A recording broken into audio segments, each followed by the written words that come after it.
नमस्कार, मैं हूं संजीव चौहान और आप देख रहे हैं वारदात। अगर कोई आपसे कहे कि दुनिया के सबसे बड़े आतंकी ओसामा बिन लादेन को किसने मारा, तो आप बिना एक भी सेकंड गंवाए जवाब देंगे कि अमेरिकी कमांडोज ने। लेकिन अगर आपसे यह पूछा जाए कि किस कमांडो की गोली से ओसामा मरा, तो शायद आप उसका जवाब ना दे पाए। बस इसी बात को लेकर इस वक्त अमेरिका के भीतर जुबानी जंग छिड़ी हुई है, और वो भी अमेरिकी फौज के उन दो अफसरों के बीच जो इस मिशन का हिस्सा थे।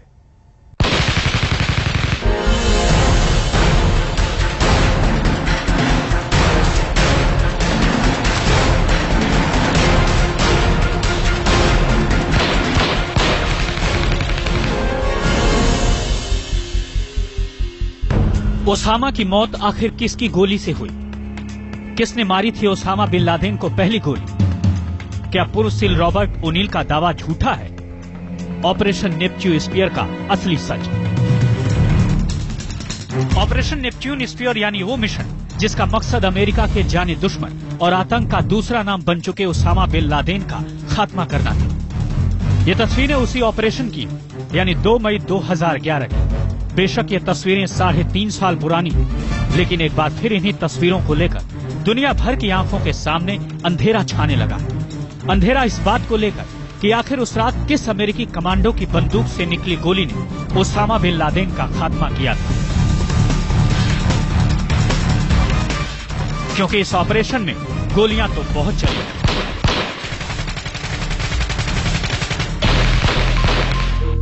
पूर्व नेवी सील रॉबर्ट ओनील ने ओसामा को सबसे पहले गोली मारने का दावा किया था, या यूं कहें कि रॉबर्ट ओनील ने दावा किया था कि उसकी बंदूक से निकली 3 गोलियों ने दुनिया के सबसे बड़े आतंक का खात्मा किया था। और रॉबर्ट नील का यह दावा पूर्व मरीन और मैस बेसोनेट के दावे से मेल नहीं खाता। बेसोनेट ने उस ऑपरेशन को और उस रात के किस्से पर एक किताब भी लिखी थी, और ये किताब 2012 से बाजार में बिक रही है। अब इस खुलासे के बाद ये सवाल हर किसी को परेशान कर रहा है कि आखिर ओसामा को गोली किसने मारी? वो किस अमेरिकी कमांडो की बंदूक से निकली गोली थी जिसने ओसामा बिन लादेन का खात्मा किया? अमेरिकी अखबार वॉशिंगटन पोस्ट से बात करते हुए नेवी सील्स के पूर्व सैनिक 38 साल के रॉबर्ट ओनील ने दावा किया है कि ओसामा की मौत उनकी चलाई गोली से हुई थी। जबकि मैट बेसोनेट की किताब नो इजी डे में लादेन की मौत के बारे में कुछ अलग ही बातें लिखी थी।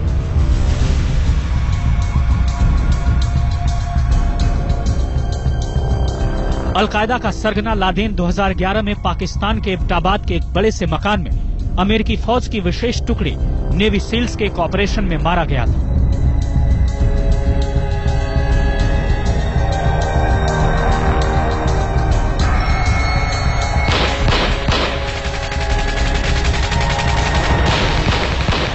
ये दावा तो दोनों का सही है। ओसामा को सिर में गोली मारी गई। ओनील ने वॉशिंगटन पोस्ट को बताया कि कमांडो का एक दल एबटाबाद के कंपाउंड में पहुंचा था और ओसामा बिन लादेन उस बिल्डिंग की 3री मंजिल पर था। कमांडोज की एक टुकड़ी जैसे ही वहां पहुंची तो उन्होंने लादेन को एक दरवाजे से बाहर झांकते हुए देखा। 2012 में सेना छोड़ चुके नील के मुताबिक उनके साथी कमांडो ने पहले गोली चलाई, लेकिन निशाना सही नहीं लगा। ओनील के दावे के मुताबिक तब बिना एक सेकंड गंवाए वो कमरे में दाखिल हुए और उन्होंने अलकायदा प्रमुख के सिर में गोली मार दी। जबकि किताब में कुछ और ही है।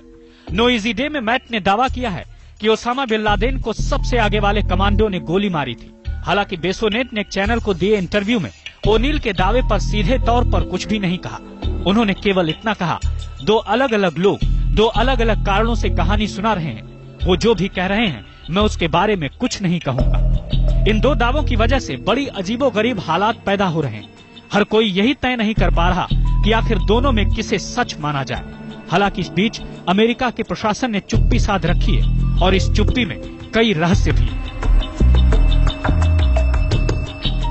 आज तक ब्यूरो।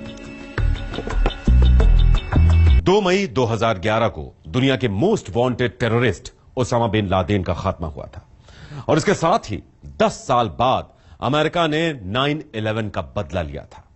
अब तक के सबसे बड़े और सबसे खतरनाक ऑपरेशन में अमेरिका ने पाकिस्तान में घुसकर ओसामा को मारा था, सिर्फ 38 मिनट के ऑपरेशन में। ओसामा बिन लादेन खत्म हो गया। लेकिन आपको यह जानकर ताजुब होगा, हैरान रह जाएंगे आप कि इस 38 मिनट की तैयारी 9 साल से चल रही थी। All units, Irene. I say again, Irene.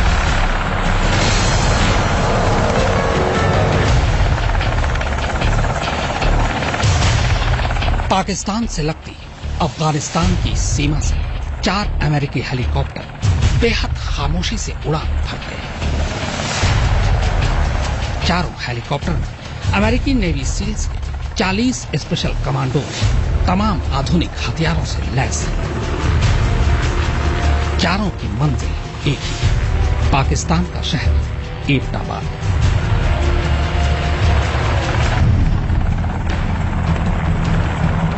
रात गहरा चुकी थी, पूरा शहर नींद की आगोश में था और तभी 2 हेलीकॉप्टर एबटाबाद की इस गुमनाम हवेली के ऊपर आकर ठहर जाते हैं। हवेली के ऊपर पहुंचते ही एक हेलीकॉप्टर सीधे हवेली परिसर में उतर जाता है। इस बीच दूसरा हेलीकॉप्टर हवेली के ठीक ऊपर आकर आसमान में ठहर जाता है। ऊंचाई बहुत ज्यादा नहीं थी। हेलीकॉप्टर से रस्सियां नीचे लटकती हैं और कमांडोज चीते की तरह नीचे उतरते हैं।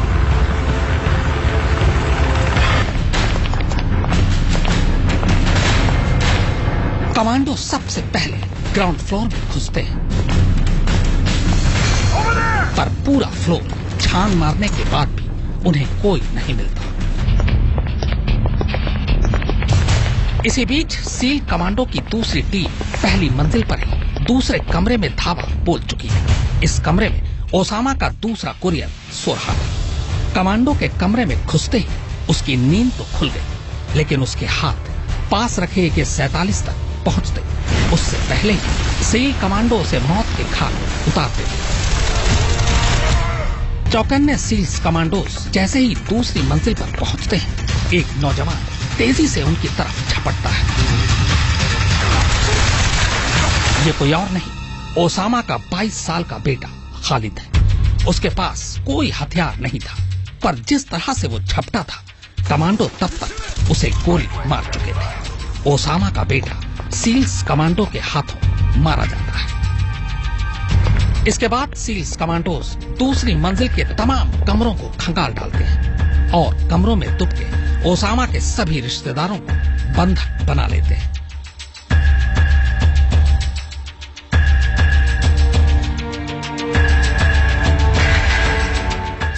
यूएस नेवी सील कमांडोज की टीम एबटाबाद में ओसामा की कोठी की छत और 2 फ्लोर पर अपना कब्जा जमा चुकी थी। लेकिन अभी उनके सामने एक सवाल यह था कि जिस छलावे को वो ढूंढने आए थे, क्या इस बार वो उनके हाथ आएगा या फिर हमेशा की तरह इस बार भी उनके हाथ नाकामी लगेगी। सेल्स कमांडोज की एक टीम पहले ही तीसरी मंजिल की छत पर कब्जा कर चुकी थी, यानी उसने ऊपर से तीसरी मंजिल को घेर रखा था।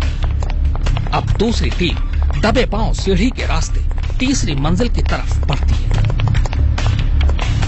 कमांडो ऊपर की तरफ जा ही रहे थे कि तभी एक बूढ़ा शख्स उसी सीढ़ी की तरफ आता दिखाई देता है। सील्स कमांडो फौरन उस पर फायर कर देता, लेकिन गोली उसे नहीं लगती और वो उल्टे पांव कमरे की तरफ भागता है।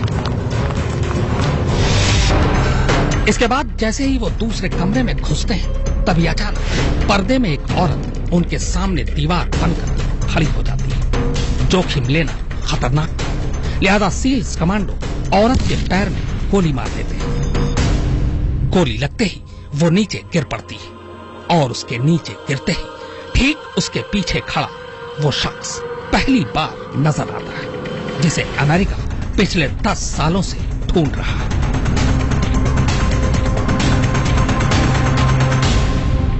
सफेद कुर्ता पैजामा और सफेद दाढ़ी में सामने वही खड़ा था, दुनिया का सबसे खूंखार आतंकवादी शेख ओसामा बिन लादेन, बिल्कुल निहत्था, भौचक्का और सन्न।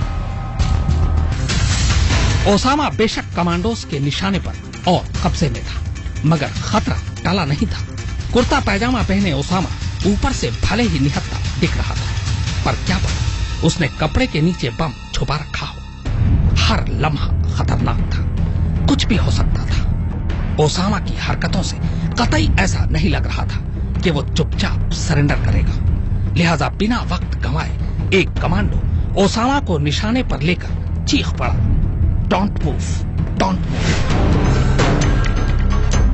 पर इस चेतावनी के बावजूद इधर ओसामा ने हरकत की और उधर उसी पल एक कमांडो ने बेहद करीब से उस पर पहल फायर की। गोली कान के पास से होते ही बाईं आंख से बाहर निकल गई। इसके बाद दूसरी गोली सीधे उसके सीने में जा धंसी। बस कुछ सेकंड के अंदर ही दुनिया का सबसे खूंखार आतंकवादी दम तोड़ चुका था। ओसामा मर चुका था। जिस रॉबर्ट ओनील का दावा है कि उसकी बंदूक से निकली गोली ने दुनिया के सबसे बड़े आतंक का खात्मा किया, उसका दावा कितना सच है और कितना झूठ, अब तो बहस इस पर हो रही है। लेकिन यहां एक और सवाल है कि आखिर जिस बात को दुनिया का सबसे ताकतवर मुल्क अपनी पूरी ताकत लगाकर राज बनाए रखना चाहता था, उसकी फौज का एक रिटायर्ड अफसर उस खुफिया बात को सारी दुनिया को बताना क्यों चाहता है? यह फौजी अफसर कौन है? आखिर क्या है इसका अतीत?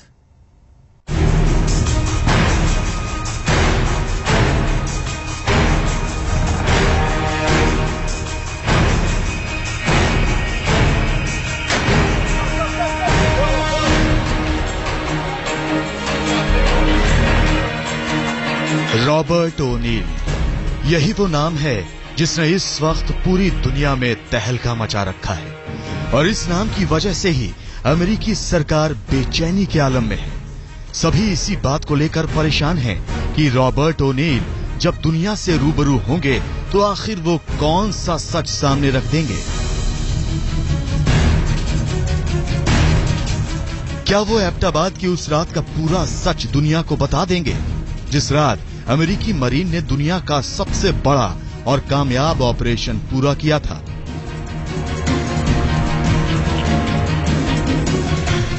क्या ओनील उस सच का भी खुलासा कर देंगे जो ऑपरेशन के बाद अमेरिकी प्रशासन पर्दे में दबाकर रखे हुए है और जिसका पता उन्हीं लोगों को है जो ओसामा को मौत के घाट उतारने वाले मिशन में शामिल थे? ये सारी बातें फिलहाल कयास के दायरे में ही हैं, लेकिन दुनिया अब ये जरूर जानना चाहती है कि जिस अफसर ने दावा किया है कि उसने दुनिया के सबसे बड़े आतंकी को 3 गोलियां मारी है, वो आखिर कौन है, कहां रहता है और उसकी क्या क्या खूबी है। इतना ही नहीं, दुनिया तो ये भी जानना चाहेगी कि आखिर वो कौन सी मजबूरी है जिसने इस सख्त जान कमांडो को इतना कमजोर बना दिया जो अमेरिकी फौज की कसम तक को तोड़ने पर आमादा हो गया। अमेरिकी नौसेना का पूर्व अफसर रॉबर्ट ओनील उस अमेरिकी सूबे मोंटाना से ताल्लुक रखता है जहां खनन का काम ही वहां की पहचान है। अमेरिकी नौसेना के विशेष अभियान दल में बतौर सील काम करते हुए ओनील ने अपने 16 साल के करियर में इराक और अफगानिस्तान समेत 400 सैन्य अभियानों में शिरकत की। यही नहीं, ओनील का शुमार अमेरिका के उन चुनिंदा फौजी अफसरों में किया जाता है जिनका इतना शानदार करियर रहा। ओनील ने अपनी बहादुरी के लिए 52 पदक हासिल किए हैं, जिसमें 2 सिल्वर और 4 ब्रॉन्ज स्टार शामिल हैं। सिल्वर स्टार अमेरिकी सेना में तीसरा सबसे बड़ा सम्मान है। ओनील अमेरिकी सील के 30 उन चुनिंदा ऑपरेशन का हिस्सा भी रहे हैं जो अमेरिकी सील के इतिहास में सबसे खतरनाक और बेहतरीन माने जाते हैं। अमेरिकी सील की बहादुरी के कई किस्सों और कहानियों में रॉबर्ट ओनील का नाम बड़ी ही शान से लिया जाता है। यहाँ तक कि अमेरिकी फौज पर बनी बॉलीवुड की कई फिल्मों में उनके नाम के किरदार तक बनाए गए हैं। नौसेना छोड़ने के बाद ओनील दुनिया के कई मुल्कों की सैर कर चुके हैं, लेकिन अब वो जिस मिशन में निकले हैं वो भी किसी भी लिहाज से कम खतरनाक नहीं है, क्योंकि अब उनका मुकाबला सीधे तौर पर अमेरिकी प्रशासन से जो है। आज तक ब्यूरो।